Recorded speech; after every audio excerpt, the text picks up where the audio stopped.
booktube, it's Elena here, and today I'm going to be doing my TBR for the Reading Rush, which is run by the lovely Raylene and Ariel Bissett from channel Ariel Bissett.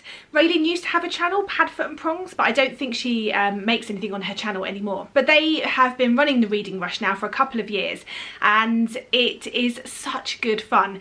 This year there's quite a lot of merch that they're selling as well. I've ordered myself the Reading Rush journal, which you can find on their website, and I can't wait for it to come in the post. I think it's got sort of little activities you can do and places for you to put your TBR in and sort of really follow along with the readathon using that, which I'm just very excited about, because, you know, anything that I can write in and use as a bit of like notes is just brilliant in my book. So today I wanted to talk to you about my TBR for the prompts that have been set. There's 7 prompts, but I'm only going to be reading 5 books. However, they do fulfill all the prompts, which is really good. I just think 5 is enough for me at the moment, and I don't want to push it and then be put off reading, because I think sometimes when your TBR is so big, it can be really off-putting, and then I always have a big sort of surge at the beginning of a readathon. So the first like 3 days I'm like, yeah, I'm gonna do this, and I read loads, and then the last 4 days I don't really read as much, or the last sort of 3 days. So I wanted to give myself a mixture of longer and shorter books, and also not do 7 because I just think that was too much. So the first prompt for this is to read a book which the cover has the colour of your birthstone. So much like Raylene, I've just watched their TBR video, I am a November baby, so my birthstone is citrine or topaz. So Raylene sort of took that as either yellows, browns, oranges, because it depends which sort of birthstone you sort of veer towards. I'm going towards the yellow end, just like Raylene, because there's a book that I got recently that it's calling to me and I really want to read it. I think it's going to be fast paced and it'll be great for a readathon. And that is I'll Be the One by Lila Lee. Now, if you've seen my recent book haul, you'll know that I hauled this there. This is about a girl. She wants to be a K-pop star, but she's constantly being put down and told she's too fat.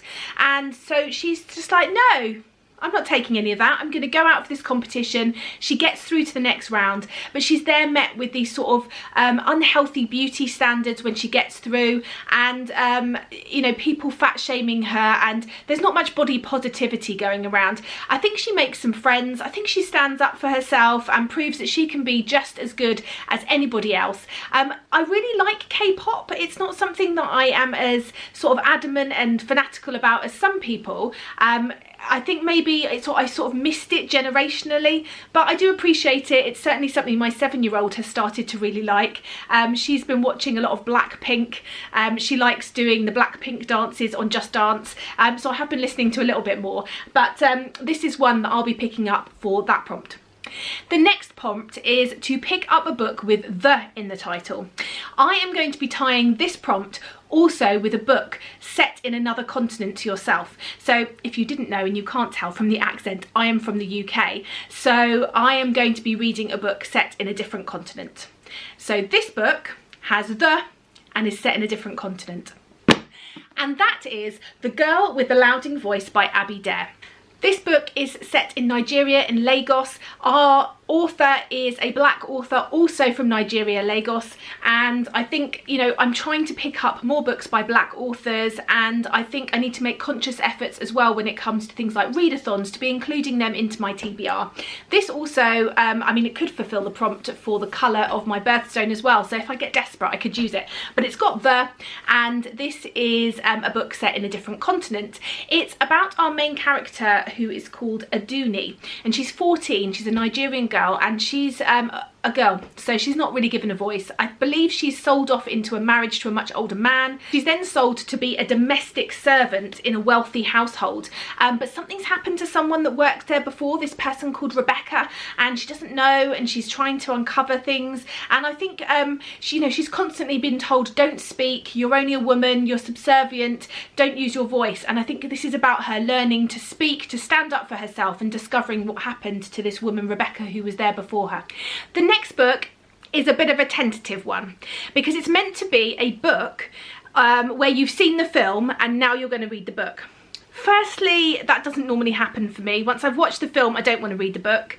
And also, I didn't really have anything on my shelf that wasn't massive, and I didn't have anything on my shelf that I had watched the film for already, and I was just getting a bit sort of all caught up in it. So I have adapted this one sneakily to suit myself, and so I am going to be reading Scavenge the Stars by Tara Sim.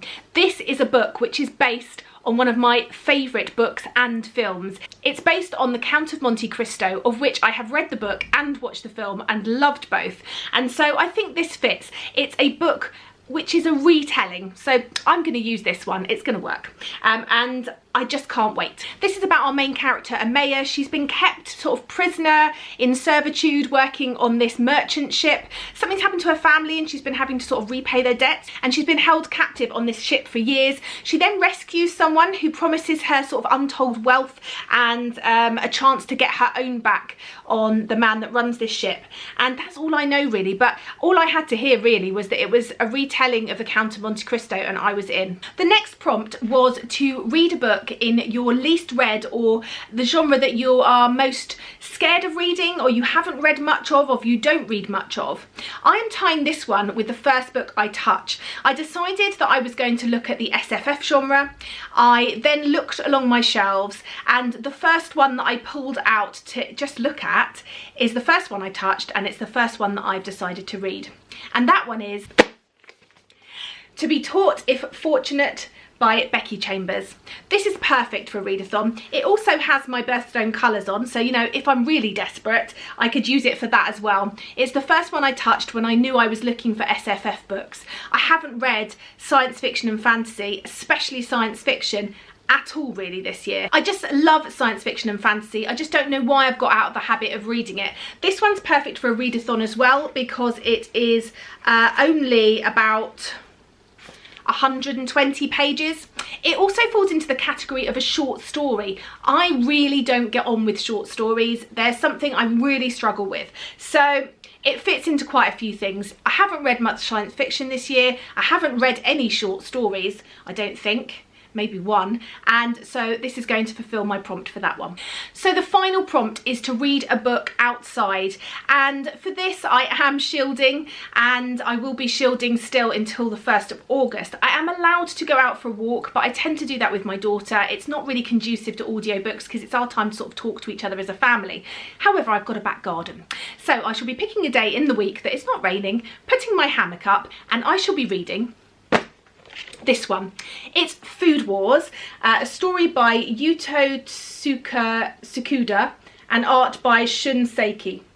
This is the first in a manga series. I was really kindly gifted this by my friend Tracy at Flamingo Reads. She saw this on Ashley at the Bookish Realms channel and said, yeah, Elena would love this. I'm going to surprise her and send this as a bit of an extra treat for her, because we do a book swap. I do one with Janet and I also now do one with Tracy, and this just sounds right up my street. It's about sort of a food culinary competition. I haven't read much manga recently, so I'm really happy about this. It's probably not going to take me too long to read, so it's one of those ones I can read in one sitting, sitting outside quite easily, and yeah, I'm just really looking forward to it.